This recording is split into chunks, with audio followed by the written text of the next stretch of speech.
I wanna coffee. This is Hey, Dalton! I've been looking for you.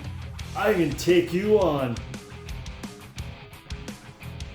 You're a bit small, aren't you? yeah. Let's go outside. Okay, Dalton, let's go.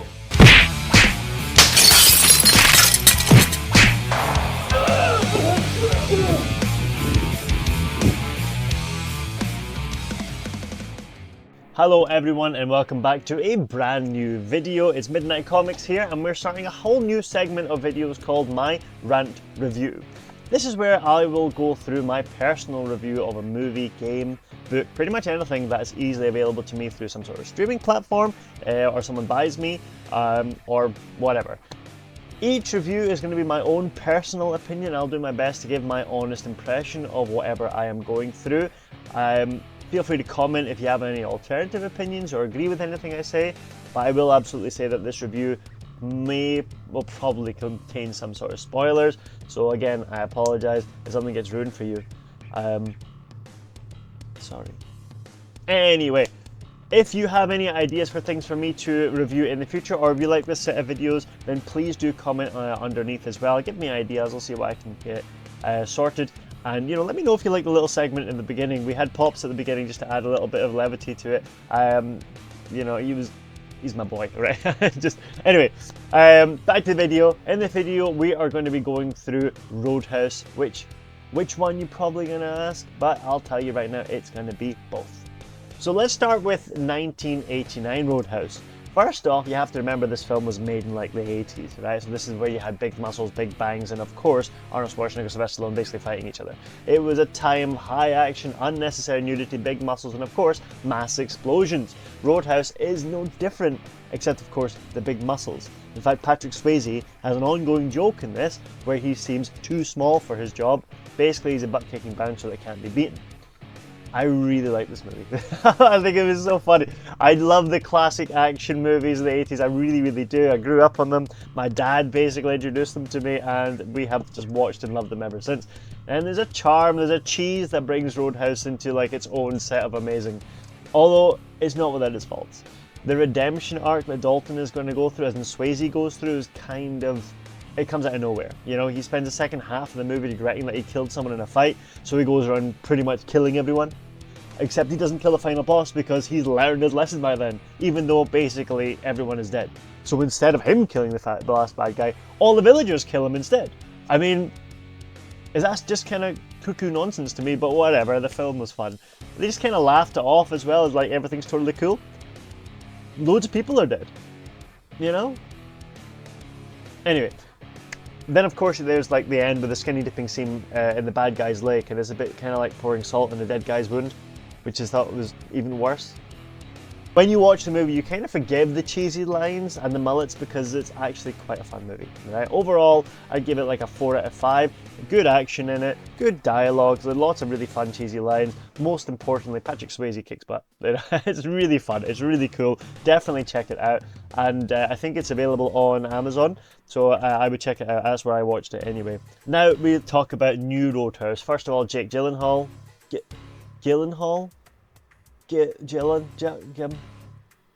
Huh?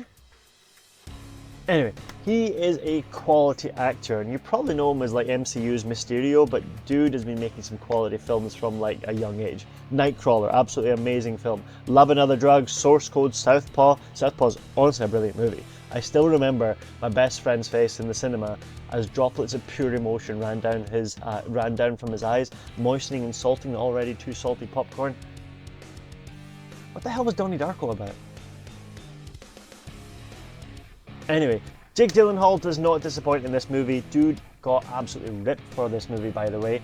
Acting wise, absolutely brilliant. This case, again, he did great work in this. Story works actually much better, I think, in the first half compared to the 1989 one. Just because they bring in the whole redemption arc a lot earlier, it makes it a little bit more obvious, so it's much clearer what's happening. The problem is he doesn't really get a redemption.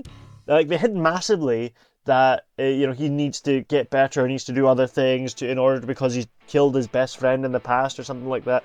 And then it's less about that, but it's more about an acceptance that he just kills people, which I think is okay. I don't know. Anyway, they have gone through this and they hint massively again that it's an old Western type thing where the hero rides off into the sunset, and that is essentially what happens. The second half just gets a bit silly though. I mean, okay, I get it. He's a mixed martial artist, phenomenal. He can beat everybody up, fantastic. And there's a really fantastic, really fun first fight scene where he just slaps everyone. I thought it was hilarious. I thought it was great in the first half. And then, I thought they'd try and continue that. But then he just gets weird. Like, he gets silly.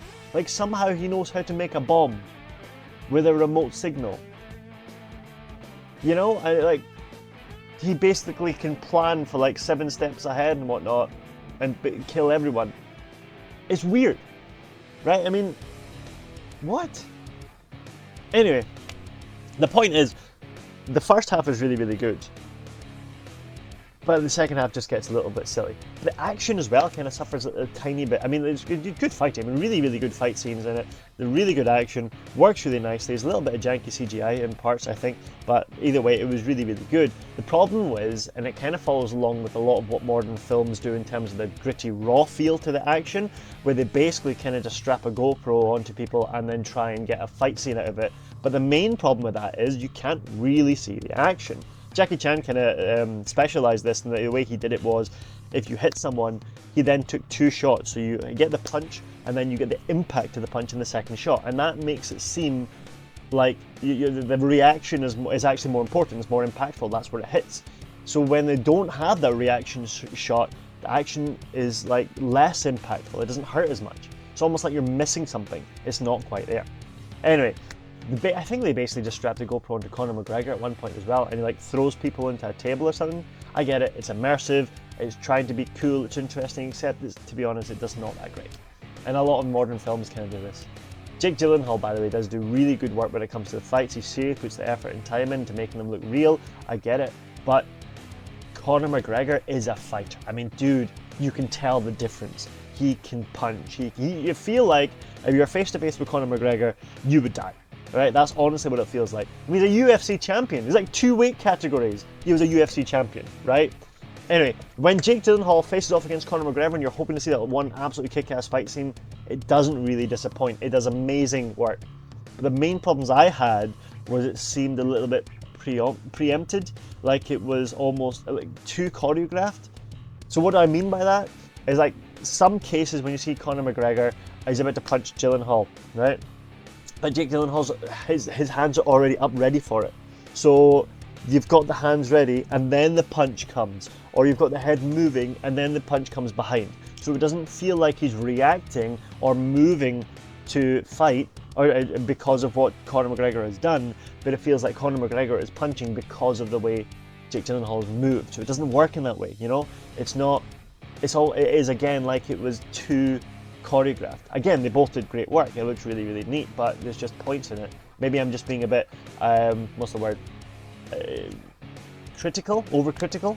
But anyway, it's not a deal killer, but it does take some of the intensity away from me.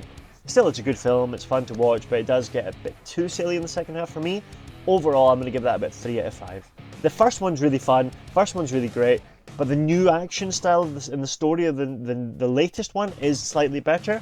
Overall though, honestly, I think I prefer the first one. If you go in knowing you're watching a film purely for the enjoyment and the silliness of watching an 80s film, then classic Roadhouse wins in the end. You know, in the same way that you go and see Godzilla vs. Kong, is that you're not going for a serious movie, you're going just basically to see giant things killing each other. You're not really there to feel emotional, but just want a little bit of fun. Anyway, that's it, that's my rant over. I hope you did enjoy this. I have a few more ideas in mind for some other ones that I want to do my rant review for. I just saw Monkey Man, for example. I'm currently playing the Final Fantasy VII game, which I will talk about. I will definitely do something for that. I'm currently reading a couple of books as well, and so we will maybe do a few more rant reviews on this. But again, let me know if you liked it. You know, I will keep making this segment of videos called My Rant Review. If you would like the final artwork that you will see here, then do consider joining the Patreon, where you can have that and so much more for yourself. Link is in the description. In any case, I hope you enjoyed the video. Like, subscribe, bell, all that jazz, and I'll catch you at the next one.